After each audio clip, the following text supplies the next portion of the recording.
Vamos a hablar un poquito de lo que son los nuevos enfoques en la neurobiología y en los objetivos del tratamiento de la depresión. Como objetivos generales vamos a establecer nociones de sintomatologías hasta ahora subestimadas por todos nosotros, comprender las alteraciones neurobioquímicas que acompañan y o provocan el trastorno depresivo mayor, identificar sintomatologías claves presentes que tienen repercusiones psíquicas, psicológicas para la recuperación y funcionabilidad. Vamos a valorar la aplicación de nuevas herramientas para seguimiento y manejo posterior del paciente y vamos a plantearnos y manejar nuevas alternativas terapéuticas. Y al final, muy al final, cuando ya los demás compañeros también diserten, vamos a especular un poco de nuestras propias expectativas con relación a lo llamado remisión, la famosa remisión, ¿verdad que sí? Pues bien, el trastorno depresivo mayor, para nosotros lo que trabajamos en salud mental, ¿qué es? Es el gran desafío. ¿Por qué? Porque realmente es subestimada y decimos que la depresión es un exceso de pasado, la ansiedad un exceso de futuro y que solamente está tranquilo el que vive el presente. Eso se ajusta a lo que realmente es. No, ¿por qué? Porque la depresión es una enfermedad, es una patología que tiene una prevalencia de por vida del 10 al 16.6%, que está diagnosticada solamente en un 5%, de ese 5% apenas es tratada un 3% y la mortalidad bastante alta que llega a un 18%. Pero ¿qué es lo que ocurre? Estamos hablando aquí del diagnóstico de trastorno depresivo per se, ¿verdad que sí? Pero aquellos que se suman cuando hay una morbilidad o cuando hay una enfermedad subyacente, entonces esta tasa que es del 10 al 16, ¿verdad que aumenta? Y aumenta de manera desproporcional. Y actualmente es la que provoca mayor disminución del QALY en todas las enfermedades crónicas. El QALY son las expectativas y la calidad de vida que tiene el paciente. A través del tiempo, la evolución de los objetivos terapéuticos en salud mental han ido cambiando. En los años 70 nos conformábamos solamente con respuesta y la respuesta se limita a que bueno, mejoran algunos síntomas, pero muchos de ellos persisten y solamente disminuían o desaparecían menos del 50%. Ya para los 90 se acuña el término remisión, ¿verdad que sí? Y la remisión en donde solamente el objetivo era que quedaran algunos síntomas, algunos, poquitos, y se validaba bajo unas escalas que son las que hasta el momento nos ayudan a complementar nuestro diagnóstico clínico de depresión. Pero desde el 2010 ya nosotros apostamos a algo más, que es la recuperación funcional del paciente. Porque ¿qué es lo que ocurre? No todos los pacientes llegan a remisión, solamente un tercio de todos los que se tratan, de ese 3% que se trata, un tercio de que viene siendo el equivalente a un 1%, es el que alcanza la remisión, pero siempre con síntomas residuales. El trastorno depresivo es heterogéneo, abarca 3 grandes renglones de síntomas, en donde hay síntomas emocionales, y aquí se colocan todos aquellos que tienen que ver con la afectividad, como la tristeza, la ansiedad, la irritabilidad, pérdida de placer, idea suicida. Los psíquicos, en donde viene la fatiga, cambios en el apetito, insomnio, o sea, los comportamentales, y un gran grupo que hasta ahora o hasta hace poco había sido subestimado, que son los cognitivos, en donde hay una alteración y concentración, memoria de corto y largo plazo está afectada, está en la toma de decisiones, planear y organizar. Y basándonos en esto es el nuevo abordaje que le estamos dando. ¿Y en dónde? Hasta ahora, ¿los tratamientos actuales benefician a todos los pacientes? Esa es una pregunta que nos planteamos. No realmente. ¿Por qué? Porque la depresión, más del 50% de los pacientes no alcanza la respuesta con el primer uso del antidepresivo. Ya íbamos perdiendo. El inicio de acción retardado limita la acción del antidepresivo. Vamos perdiendo. De las 2/3 partes de pacientes no alcanzan la remisión. Entonces nos quedamos con ese famoso tercio que le mencioné. Y los enfermos más severos tienen menos posibilidad de alcanzar la remisión, y esos que alcanzan la remisión regularmente quedan con síntomas residuales que están en el área de la cognición. La remisión es nuestra panacea, sin embargo, la remisión sostenida es la utopía. No alcanzarla es un problema porque realmente los pacientes lo abocamos a recaídas. En el DSM-5 asume la alteración cognitiva como parte del diagnóstico del trastorno depresivo mayor, y en donde lo describe como una disminución de la capacidad de pensar, concentrarse casi todos los días, tanto de un registro sugestivo como dado por las personas que están alrededor del paciente. ¿Y qué es lo que pasa? Los síntomas cognitivos más frecuentes están en los pacientes con depresión. Cuando el paciente está en el evento, el 94% de estos tienen esas alteraciones. Y posterior a lo que nosotros llamamos recuperación o remisión, el 44% de estos quedan con síntomas residuales a nivel de la cognición. Entonces estamos hablando que es sumamente importante este renglón de sintomatología. ¿Y cuáles son esos grandes aspectos, esos grandes renglones en los cuales esa cognición está afectada? Bueno, la atención, donde hay una falta de enfoque, concentración, no escucha. Tú hablas con él y da la percepción de que no está escuchando. La memoria, hay olvidos, pérdida de la memoria a corto y largo plazo. La función ejecutiva, falta de confianza. La procrastinación, que siempre que la veo me acuerdo de Johnson, que ese postergamiento, ese aplazar, el mañana, yo tengo que hacer algo, pero mañana es mejor, déjame quedarme tranquila. Y sin embargo tú dices, pero ven acá, si esta paciente supuestamente ya está en remisión, ¿por qué sigue aplazando? Y cuando nos vamos a la velocidad psicomotriz, el mismo paciente te refiere y te dice, doctora, ya yo no estoy triste, ya yo no lloro, yo estoy trabajando, pero yo no pienso como antes. Yo estoy como media lentona. Y de hecho, quienes hacen la mayor referencia son los que están alrededor de este paciente o de esta paciente, porque los hijos le dicen, mami, pero yo te repito 4 veces la misma cosa y tú como que no me entiendes. ¿Y qué es lo que te está pasando? Sin embargo, estamos hablando de una disfunción cognitiva que no tiene nada que ver con síndrome demencial, ni tampoco con alteraciones neuronales per se, o sea, neurológicas, perdón, per se. Pero tampoco vamos a satanizar el trastorno depresivo como la madre de las fallas y de las alteraciones cognitivas. Aquí le quise mostrar precisamente trastornos psiquiátricos importantes para que veamos que realmente en todos o casi todos las funciones cognitivas están alteradas y quedan como síntomas residuales posterior a lo que nosotros creemos remisión del paciente o estabilización. Porque tenemos como ejemplo aquí el paciente bipolar. Si ustedes se fijan, la atención y vigilia en el paciente bipolar con el tiempo queda más afectada que el paciente depresivo. Sin embargo, nosotros, ¿qué valoramos? ¿Qué valoramos en estas patologías?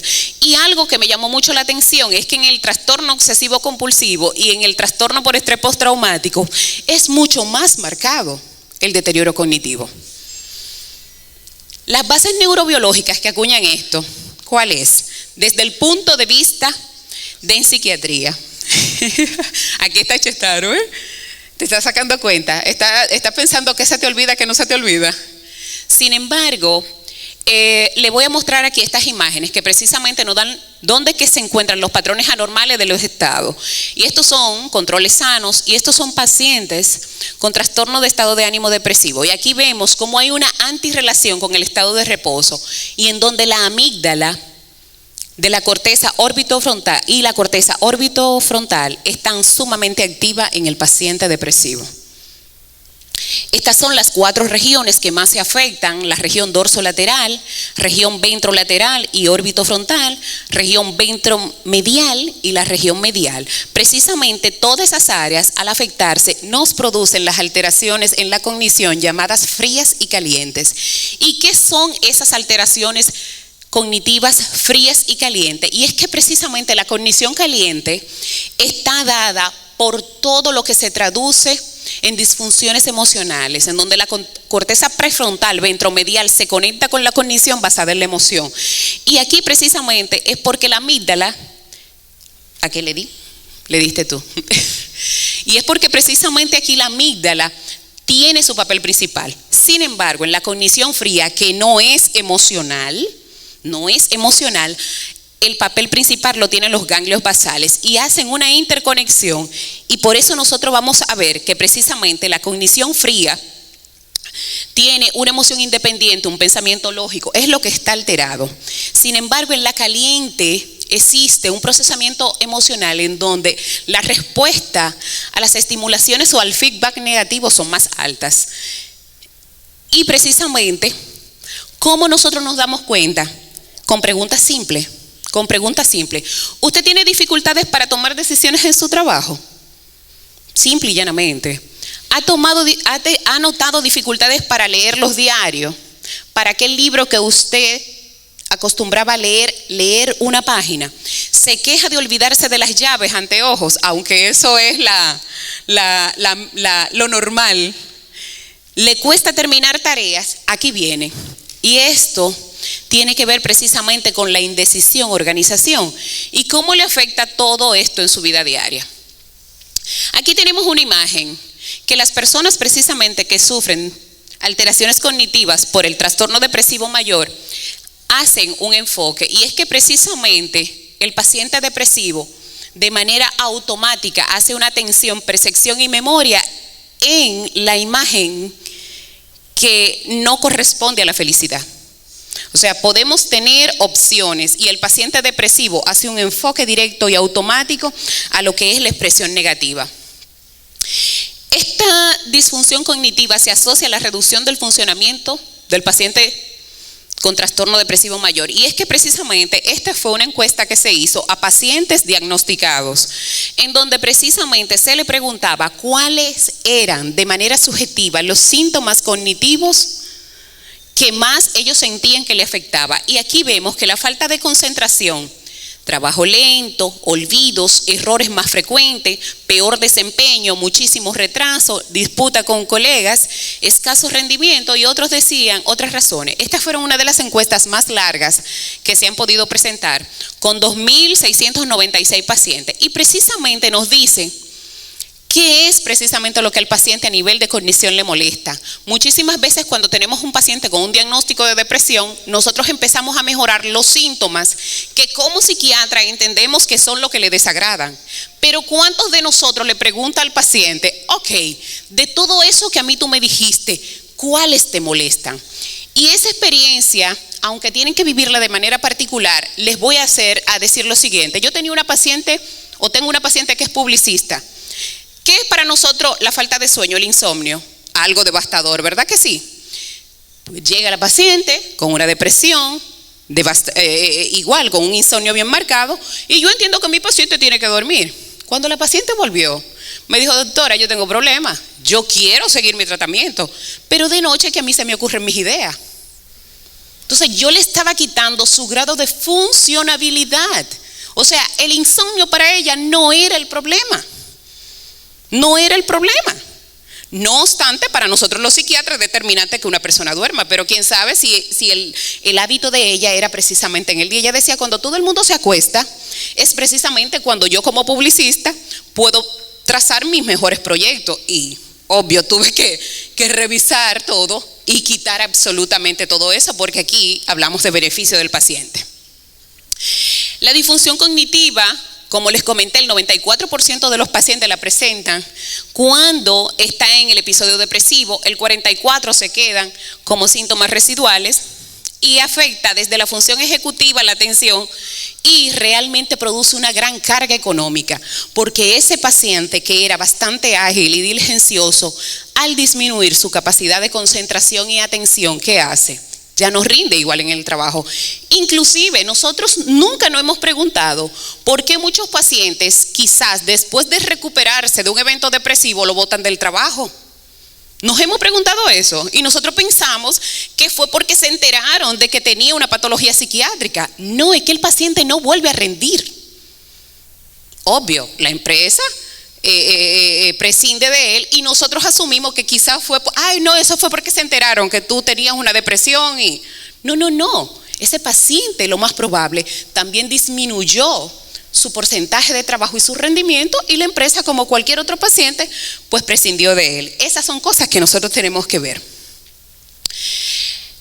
Cuando un paciente llega, nos dice, doctor, mire, no me estoy concentrando. Y nosotros dijimos, no, hombre, tranquilo, eso es parte de la depresión, eso no es demencia. Sin embargo, se mejora toda la sintomatología y continúa. Nosotros somos los principales que subestimamos la presencia de alteraciones cognitivas en pacientes jóvenes, y es que precisamente no lo ventilamos así. Esa es una forma de nosotros detectar en los 3 grandes renglones precisamente y poder evaluar y valorar esa cognición. No podemos someter al paciente que ande con hilos, y nosotros somos los responsables de una remisión y de una recuperación integral. Y es que la queja cognitiva, precisamente como se lo presenté anteriormente, los problemas de concentración y problemas de memoria son los más. Y las quejas cognitivas se quedan presentes en más del 13% de los pacientes cuando es la escala de poco a mucho. Esa foto ya algunos de ustedes la han visto, ¿verdad que sí? Mire, esa es una volqueta. ¿Y eso qué le parece ahí arriba? Presidentes, ¿verdad? Sin embargo, los que han ido al sur saben que hay un letrero espectacular. ¿Verdad que sí? Lo asocian ahora. Yo voy dentro del vehículo, yo tiendo a ir tomando fotos según voy en carretera, y el que ve esta imagen dice, oh, pero son mega super presidente. No. Y eso nos demuestra a nosotros que las cosas no son como se ven a primera instancia. Nosotros tenemos que aprender a verdaderamente tener lo que son nuestros objetivos claros. Y es que el médico, nosotros, con relación a las alteraciones cognitivas, no la priorizamos dentro del trastorno depresivo mayor. Eso se queda en segundo plano. No se percibe la disfunción cognitiva como una dimensión de patología independiente en pacientes con depresión.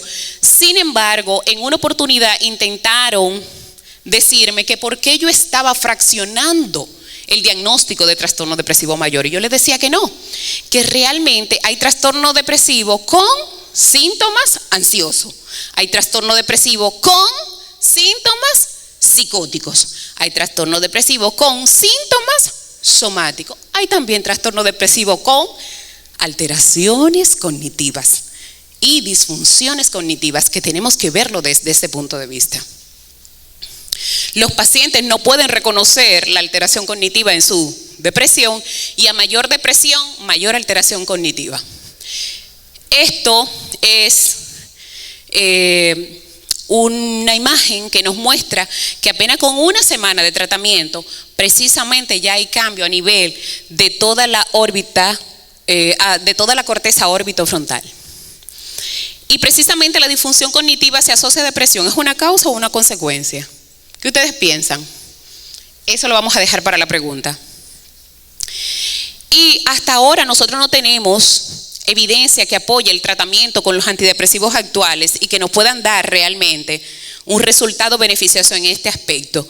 Sin embargo, sí sabemos que los antidepresivos y que el tratamiento mejoran en gran porcentaje la cognición, pero ninguno todavía ha sido estudiado directamente en ese renglón. Estos son los antidepresivos, estos son los grupos que tenemos, y aquí está el efecto de los antidepresivos en la función cognitiva, todos. Aquí está duloxetina, escitalopram, fluoxetina, paroxetina y la vortioxetina.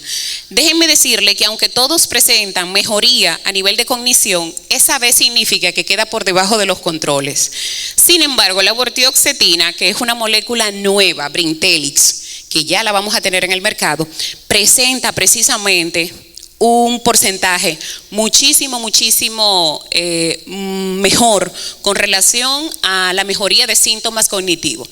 ¿Y la vortioxetina qué es? Quería mencionarla. ¿Qué es multimodal? ¿Qué ustedes entienden por multimodal? Inhibe, agoniza, antagoniza, agoniza de forma parcial. ¿Un inhibidor selectivo de la recaptura de serotonina es un multimodal? No. ¿Por qué? Porque solamente tiene un modo de acción. Inhibe la recaptura, ¿verdad? Un inhibidor selectivo de la recaptura de noradrenalina, ¿es un multimodal? No, porque solamente tiene 2 objetivos farmacológicos. Es multimodal quien tiene 3 objetivos farmacológicos. En este caso, No, este es el ejemplo parecido a los melatoninérgicos tipo Valdoxan. Y la vortioxetina, que tiene un mecanismo de acción totalmente diferente porque toca más de 5 objetivos farmacológicos, en donde el 4 significa inhibición, el en blanco agonista, el a la mitad agonista parcial y el negrito antagonista total. Y aquí vemos que precisamente la vortioxetina tiene un mecanismo de acción que toca más de 6 receptores al mismo tiempo. ¿Y qué es lo que nos dice el perfil farmacológico de la vortioxetina sobre la actividad del receptor y la inhibición? Y es que hay una actividad en el receptor, inhibe la recaptura y modula el sistema modulador. Y esto nos da los efectos directos de la agonización de 5-HT, agonista parcial de 5-HT2B, antagonista de 5-HT3D, 3 y 7, y es inhibidor selectivo de la modulación del sistema. Lo que nos da también efectos indirectos como aumento de la serotonina, dopamina, noradrenalina, acetilcolina, histamina y el glutamato, que ahí Guerrero entrará muchísimo más, la neurotransmisión y disminuye la neurotransmisión del GABA. Aquí hay una inducción de la activación de vortioxetina en roedores. Déjenme decirles que ya hay trabajos clínicos y estudios presentados, pero yo quería presentarle esto, que es un videito súper corto, para que veamos qué es lo que pasa. Aquí se tomó, y es precisamente lo que hace 2 antidepresivos. Llama la atención que se hayan sido comparados 2 antidepresivos de la misma casa, que en este caso es el escitalopram, el Lexapro y la vortioxetina. Y precisamente nos dice, vamos a escuchar, cómo aumenta la actividad cerebral de una manera diferente con esta medicación. La vortioxetina tiene propiedades pro-neurocognitivas, evidencia preclínica en donde hay una modulación de neurotransmisores en el área del cerebro, una modulación del GABA y del glutamato, una plasticidad neuronal sináptica, tiene acción antidepresiva porque es un antidepresivo. Lo que pasa es que tiene el plus D. Mejora la función de memoria y mejora la función ejecutiva. Es lo mismo. Entonces podemos decir que en resumen, porque tampoco, esto fue un inicio para acá, para el Cibao, porque déjenme decirle que el lanzamiento es el próximo 22 en Santo Domingo. Entonces no quería pasar la oportunidad para que aquí en primicia tuviéramos esta información. Y es que precisamente, como resumen, la actividad multimodal de la vortioxetina combina modos diferentes de acción pre y postsináptico que conduce a la modulación de varios sistemas de neurotransmisores, interactúa en favor del efecto clínico detectado y tiene una muestra en la actividad antidepresiva con bajos niveles de efectos secundarios. Claro, yo también he cometido muchos errores, la vida no viene con un instructivo y precisamente la complejidad del trastorno depresivo nos dice que más del 50% de los pacientes no responden, las fallas cognitivas son altamente prevalentes, no las relacionamos con la depresión, el médico, carecemos aún de biomarcadores y la disfunción cognitiva puede persistir aún estando en tratamiento para la depresión. Está asociado con un deterioro global y el compromiso cognitivo es independientemente de la edad del paciente. Ojo con eso. Y tenemos que entender que en medicina y psiquiatría menos es más y los plus de los medicamentos actúan o son multiplicadores de resultados. Muchísimas gracias.